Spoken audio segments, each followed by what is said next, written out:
सबको जय मसीह की।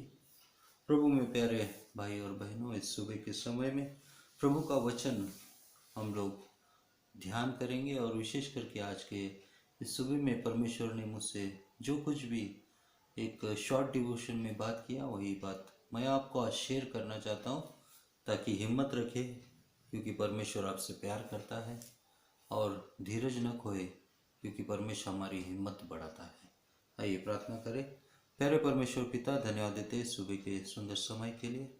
और प्रभु इस समय तुझसे विनती और याचना करते हैं प्रभु, जो लोग इस वचन को सुनेंगे, इस वचन के द्वारा प्रभु वे आशीषित हो, और प्रभु वचन की गहराई तक जाने के लिए उनकी आप सहायता मदद कीजिए।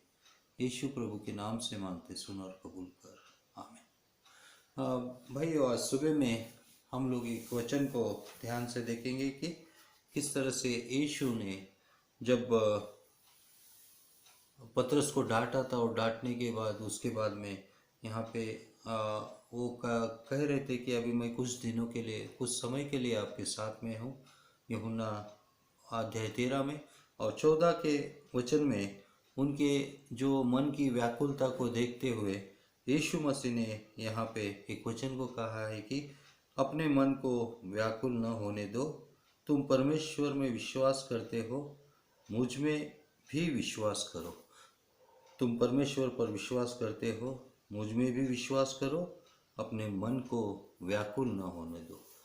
तो यहाँ पे इस वचन का जब मैं ध्यान कर रहा था, तो व्याकुलता क्या है और व्याकुलता कब आती है, तो यहाँ पे हमारी जब इच्छाएं कभी पूरी नहीं होती, या हम जो सोचते हैं उस तरह से अगर नहीं होता है, तो तब हमारा मन व्याकुल हो जाता है। अरे, मैंने जो सोचा था वो उस तरह से नहीं हुआ।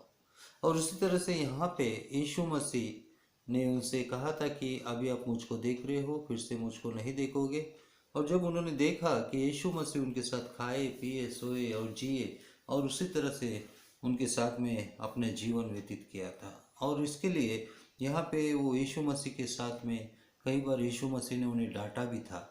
और इस तरह से जब कोई डांटता है तो उसका प्यार भी प्रकट होता है। जैसे बच्चों को माता पिता डांटने के बाद भी बच्चे लोग और भी ज़्यादा माँ बाप से प्यार करते हैं, क्योंकि हम उनको सच्चाई की राह पे चलाने के लिए कोशिश करते हैं। और यीशु मसीह कहते हैं कि तुम्हारे मन को व्याकुल न होने दो। इस वचन को देखते समय यीशु मसीह की एक आज्ञा है कि हमारे मन को व्याकुल न होने दे। तो व्याकुल के उल्टा अगर हम देखेंगे तो इसका मतलब है कि हमारे दिल में हमेशा हम खुशी को रखना है और उल्लासित करना है, और उसे हमेशा हमें खुश रखने की कोशिश करना है। इसका मतलब नहीं कि दुनिया की बातों में हम उसे खुश करना है, बल्कि परमेश्वर के वचनों से हमको खुश करना है। और यीशु मसीह ने भी एक घटना में कहा है कि प्रार्थना में तुम मांगो, और उससे पहले वो कहता है कि जब तुम्हारा बेटा तुम्हें अगर रोटी मांगता है तो क्या आप तुम उसे पत्थर देते हो, और जब तुम्हें वो मछली मांगता है तो क्या तुम उसे सांप देते हो। और अंत में यीशु मसीह कहता है कि उसी तरह से जब तुम परमेश्वर पिता से मांगेंगे तो क्या वो तुम्हें पवित्र आत्मा नहीं देगा। और इसके लिए हमारे मन में ये पवित्र आत्मा आने के लिए हमको सबसे पहले क्या करना चाहिए कि प्रभु के वचन को ध्यान से समझना चाहिए, प्रभु की इच्छा को हमको पालना चाहिए। क्योंकि यीशु मसीह ने 14:15 में लिखा है कि यदि तुम्हें मुझसे प्रेम है तो तुम मेरे आदेशों का पालन करोगे। अगर आप यीशु मसीह पे प्यार करते हो तो या भी जो आदेश उसने दिया है उस आदेश का पालन करना है। और यहाँ पे हम लोग देखते हैं कि हमारे मन को ये अधिकार नहीं देना चाहिए कि वो हमें व्याकुल करे, बल्कि हमारा मन हमेशा हमारे हाथ में कहने से ज़्यादा परमेश्वर के उस समर्पित जीवन हमारा जीवन होना चाहिए। और वह तुम्हें व्याकुल न करे, हाँ, लेकिन उल्लासित करे मन को। और मन जो व्याकुल है उसको हम लोग उल्लास करने के लिए परमेश्वर का वचन ही जो क्या है, हमें धैर्य और हिम्मत शांति देता है। लेकिन एक बात को हमको ध्यान में रखना चाहिए, ये व्याकुलता कब यीशु मसीह कह रहा है कि व्याकुल मत हो, अगर आपने पश्चाताप किया है तो यहाँ पे अगर पश्चाताप नहीं किया है तो अपने पापों की अगर हमने माफ़ी नहीं मांगी है तो फिर ये व्याकुल होना और भी ज़रूरी है। क्योंकि पश्चाताप क्या है, जो व्यक्ति पश्चाताप नहीं करता, क्योंकि लूका 13:3 में लिखा है कि उसका जो सारांश है, उसका जो एक ही बात है कि यीशु मसीह करता है, कहता है कि अगर तुम पश्चाताप नहीं करोगे तो तुम भी इसी तरह से नाश हो जाओगे। इसका मतलब क्या है, जो पश्चाताप नहीं करता वो एक घमंडी व्यक्ति है, एक गर्व से भरा व्यक्ति है, जो अपने ही भरोसे पे वो रहता है और वो सोचता है कि मैंने अगर गलत भी किया तो कुछ गलत नहीं किया, इस बात को वो नहीं मानता और अपने गलत बातों को वो सही है इस तरह से वो सिद्ध करने की कोशिश करता। वो एक घमंडी है और हम जानते हैं कि प्रभु का वचन घमंडियों के लिए क्या करता है, वो घमंडियों का विरोध करता है। और इसके लिए पश्चाताप क्या है, एक नम्रता है। पश्चाताप क्या है, एक परमेश्वर से मिलने का एक रास्ता है। और इसके लिए हम यहाँ पे देखते हैं कि क्योंकि पश्चाताप ही एक ऐसी बात है जो परमेश्वर से मिलवाती है। अगर पश्चाताप नहीं करते तो लूका 13:3 के अनुसार आप घमंडी बन जाओगे और घमंडियों से परमेश्वर क्या करता है, नफरत करता है। नम्रता से रहने वालों के लिए रहने वालों को घमंडियों के सामने वो उठाता है। जब हम नम्रता में रहते हैं तो परमेश्वर क्या करता है कि जो हमारे विरुद्ध हमारे सामने जो भी घमंड करते हैं उन लोगों के सामने परमेश्वर हमको और भी ऊंचा उठाता है। और हमारी नम्रता ही परमेश्वर के सामने जाने का एक आत्मविश्वास है। और अगर परमेश्वर से अगर जो मिलना चाहता है तो हम टूटे मन से और ये कहना चाहिए कि परमेश्वर आप सही थे और मैं गलत था, मेरा रास्ता गलत था और आपका रास्ता सही था, लेकिन मैं आपके रास्ते में नहीं चला, आपके विचार में नहीं चला, लेकिन मैं अपनी इच्छा को मैं पूरा करता रहा। क्या तुम, और यीशु मसीह आगे कहते कि क्या तुम परमेश्वर पर विश्वास करते हो? तो परमेश्वर पर विश्वास करने का मतलब है परमेश्वर को जानना। क्या परमेश्वर को आप समझते हो? क्या परमेश्वर क्या कौन है ये आप जानते हो? तो इसके लिए परमेश्वर पे विश्वास करना एक जानना है। क्योंकि इब्रियों की पत्री में हम लोग जब देखते हैं कि 11:6 में जो कोई भी परमेश्वर के पास आता है वो यह विश्वास करे कि परमेश्वर है का मतलब वो हम जानते हैं कि परमेश्वर है और वो जो विश्वास करते हैं उनके साथ में वो रहने का भी वादा करता है। और वैसे ही यहाँ पे हम लोग देखते हैं कि अगर हम लोग परमेश्वर पे विश्वास करते हैं तो परमेश्वर को जैसे हम जानते हैं, जैसा विश्वास करते हैं, वैसे ही हमको यीशु पे भी विश्वास करना चाहिए। क्योंकि पिता, पुत्र और पवित्र आत्मा तीनों भी एक ही व्यक्ति है। और इसके लिए हमको जब हम परमेश्वर के ऊपर विश्वास करते वैसा ही हमें भी यीशु मसीह पे विश्वास करना चाहिए। क्योंकि उस समय में परमेश्वर तो दिखते नहीं थे, लेकिन लोग परमेश्वर पे विश्वास करने का एक अपने आप में एक भरोसा रखते थे।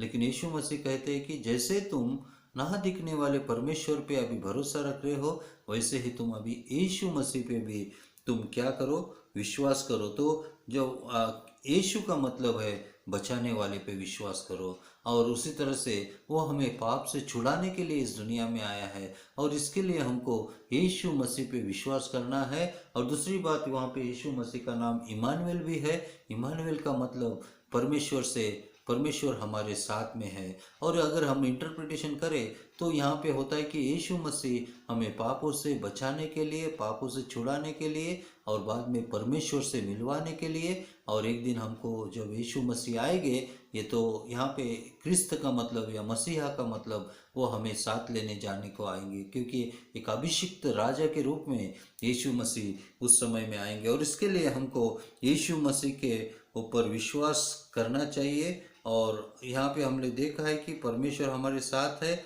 या यीशु ही परमेश्वर से हमें मिलवाता है। क्योंकि यूहन्ना 14:6 में लिखा है कि मार्ग यीशु ही है और यीशु के बिना हमें दूसरा रास्ता नहीं। सत्य भी यीशु है। यीशु मसीह कभी झूठ नहीं बोले और उनके जीवन में एक सत्यता थी, उनकी बातों में एक सत्यता थी और उनके कार्यों में भी एक सत्यता थी।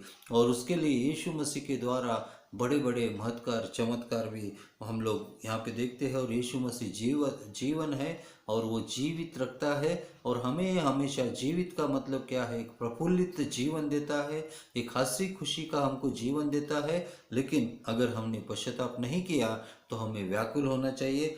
वो जीवन देता है बल्कि मृत्यु नहीं।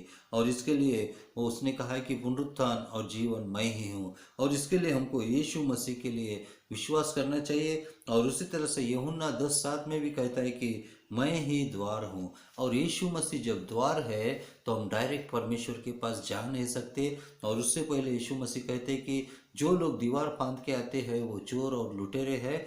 क्योंकि आज तक हमने क्या किया है कि दुनिया के चोर और लुटेरों के ऊपर हमने भरोसा किया है, जो यीशु मसीह के जीवन के बारे में नहीं बताते, जो यीशु मसीह के बैप्टिज्म के बारे में नहीं बताते, जो यीशु मसीह के आने के बारे में नहीं बताते, और जो यीशु मसीह हमारे जीवन को पश्चाताप के लिए जो प्रोत्साहन करता है उस विषय में भी नहीं बताते। और इसके लिए ऐसे लोगों को यीशु मसीह ने कहा है कि मेरा मंदिर जो है तुमने क्या किया है, वो चोरों की गुफा की है, या चोरों का जो एक घर बनाया है। और वहाँ पे एक्चुअली प्रार्थना का मंदिर होना चाहिए था। और यहाँ पे हम लोग देखते हैं कि आज कितने चर्चों में रेगुलर से प्रार्थना किया जाता है। और वहाँ पे हम लोग देखते हैं कि प्रार्थना के बिना जीवन क्या है, कि हमारा जीवन अधूरा है। और यीशु मसीह ही रास्ता है। I am the door of the life. हम यीशु मसीह पे विश्वास करें। और यीशु से पहले सारे चोर लुटेरे यानी यीशु मसीह वहाँ के शास्त्री भरोसाई के लिए ये बात को उन कहता है। और उसी तरह से आजकल के ज़माने में पोप लोग भी पहले कहते थे कि हमारे बिना तुम स्वर्ग में नहीं जा सकते हो, हमको इतना पैसा दो उतना पैसा दो। और पैसों के लिए सेवा करने वाले कुछ लुटेरे पहले थे। और इसके लिए हमारा प्रार्थना का जीवन होना बहुत ही ज़रूरी है। और प्रार्थना में हमको उठना बैठना चाहिए। और इस जब हम ये करेंगे तो हमारा मन व्याकुल नहीं होगा। और एक रीज़न है, क्योंकि जो हमने सोचा वो ऐसा नहीं हुआ, हमारी इच्छा पूरी नहीं हुई, परंतु जिनकी इच्छा पूरी हो गई, यानी जिन लोगों की इच्छा पूरी हो गई, उनको देख के भी हम कभी कभी व्याकुल होते हैं। और इसके लिए उन्हें देखकर हम व्याकुल होते हैं और उनकी इच्छा को पूरा करना चाहते हैं। और इसके लिए यीशु मसीह अपने सेवकाई में कभी भी निराश क्यों नहीं हुए? क्या उसका रीज़न था? क्योंकि उन्होंने अपनी इच्छा नहीं लेकिन परमेश्वर की इच्छा को पूरी किए थे। और इसलिए मेरे प्यारे भाई और बहनों, हमारे जीवन में हम लोग किसकी इच्छा को पूरा कर रहे हैं? हम लोग अगर अपनी इच्छा को पूरी करते हैं तो हमारे जीवन में समस्या आएगी। क्योंकि वचन कहता है कि नीति वचन में लिखा है कि तू अपने स्वबुद्धि के ऊपर आधार मत ले, लेकिन पूरे मन से परमेश्वर पे भरोसा रख। और यहाँ पे पूरा मन का भरोसा रखने का मतलब, जैसे जो बैप्टिस्मा देने वाला यूहन्ना जो एक जंगल में रहता था, और उस जंगल में ना कोई होटल था, खाने पीने की व्यवस्था थी, लेकिन वो पूरी तरह से परमेश्वर पे और परमेश्वर की आत्मा पे निर्भरित था। क्योंकि वहाँ पे जंगली प्राणियाँ भी होते थे जो मनुष्य को खा सकते थे, लेकिन यहाँ पे उसने उस प्राणियों से ज़्यादा परमेश्वर के भय को माना और परमेश्वर पे उसने विश्वास किया। और उसी तरह से हम भी क्यों निराश होते हैं? क्योंकि हम अपनी इच्छा पूरी करना चाहते हैं, लेकिन सृष्टिकर्ता की इच्छा हमको पूरी करना चाहिए। क्यों परमेश्वर ने हमारे जीवन में रुकावटें लाए हैं? क्योंकि हम उसकी इच्छा को पूरी नहीं करें। और इस तरह से हम लोग जब परमेश्वर की इच्छा को पूरी करते हैं तो हम उसकी योजना को पूरा करते हैं। तभी यीशु परमेश्वर क्या करते हैं कि हमारे लिए मार्ग खोलते हैं और हमारे लिए जीवन देते हैं, और सत्य को भी वो बताते हैं कि हमें कैसे चलना चाहिए। वो हमारे लिए मार्ग नहीं खोलते बल्कि अपने लिए वो मार्ग खोलते हैं। क्योंकि यूहन्ना जो था वो यीशु मसीह के लिए मार्ग बनाने के लिए आया था। और उसने मार्ग बनाना दिल से शुरू किया, यानी पापों की शुद्धिकरण से शुरू किया। और पश्चाताप का मतलब क्या है? कि परमेश्वर सही है और हम लोग गलत थे। हम परमेश्वर की इच्छा सही थी और हमारी इच्छा गलत थी, और परमेश्वर की योजना सही थी और हमारी योजनाएं सब असफल थी। और इसके लिए हमारे जीवन में कभी भी हमको इस बात को ध्यान में रखना चाहिए कि जैसे यूहन्ना ने यीशु मसीह के लिए रास्ता बनाया, और यीशु मसीह ने भी हमारे लिए रास्ता बनाया ताकि हम परमेश्वर से मिले। और उसी तरह से आज हमको भी यीशु मसीह के लिए रास्ता बना के और लोगों को भी अगर हम परमेश्वर के पास लाएंगे तो हमारा मन कभी भी व्याकुल नहीं होगा, क्योंकि हम परमेश्वर की इच्छा को पूरा करते हैं। हमारा मन कभी भी डिस्टर्ब नहीं होगा, क्योंकि हम लोग परमेश्वर की इच्छा को अभी जानते हैं। और परमेश्वर के मन में क्या है कि हर एक पापी बचाया जाए और यीशु मसीह के पास लाया जाए और उसका उद्धार प्राप्त करे। और इस तरह से हमें व्याकुल होने की ज़रूरत नहीं। अगर हम लोग अपनी इच्छा अभी तक पूरी करते रहे तो हम लोग व्याकुल 100% हम होंगे। और इसके लिए हमको छुटकारा पाने के लिए सबसे पहले हमको क्या करना चाहिए कि हमें यीशु मसीह के मार्ग में, यीशु मसीह के सत्य में और यीशु मसीह के जीवन में, यानी परमेश्वर की इच्छा को हमको पूरा करना चाहिए। और तब हम जब परमेश्वर की इच्छा पूरी करते हैं, जब हम परमेश्वर के लिए कोई भी काम करते हैं, तो परमेश्वर हमारी इच्छा को कभी भी अधूरा नहीं छोड़ता। और तभी क्या होता है कि जब हमारी इच्छा पूरी होती है परमेश्वर के द्वारा, तो हमारा मन व्याकुल नहीं लेकिन खुशी, आनंदित और हमेशा प्रभु के आनंद में धन्यवादित मन हमारा पर यीशु मसीह बना देता है।